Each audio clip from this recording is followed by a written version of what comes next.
পাকিস্তান থেকে জল কেনেন। আপনারা আগে নিজের দেশ নিজের চরকায় আপনাদের পরিণাম ভোগ করতে হবে। আপনারা হারবেন, আপনাদের ঘুম হারাম। হ্যাঁ, ঘুম হারাম হয়ে গেছে আপনাদের রাজাকে পরাজিত করেছিল 17 জন। আমরা এরকমই, আমরা ভয় পাই না, আমরা বিশাল বীর পুরুষ। ওরে বাবা, ভয় পাচ্ছি। বিশাল বীর পুরুষ, বিশাল ভয় পাচ্ছি। শেখ হাসিনা মামার বাড়ির আবদার, শেখ হাসিনাকে ফেরত। কি করবেন? মোদির সঙ্গে শেখ হাসিনা। আরে আবার মোদির নাম শুনলে গোটা বাংলাদেশ থরথর করে কাঁপে। আপনারা একটা কাজ করেন, ওই ভারতকে লাথি মেরে বাংলাদেশের সঙ্গে যুক্ত হয়ে যান। হার্টবিট বেড়ে যাবে। আবার মেডিকেল ভিসা নিয়ে ভারতেই আসতে হবে।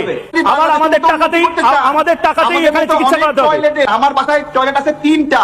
কি 3টা? অফিসে একটা বেশি টয়লেট নেই। আপনি দেখান, আপনার ওই টয়লেটেই থাকুন, ওই টয়লেটেই ঘুমান।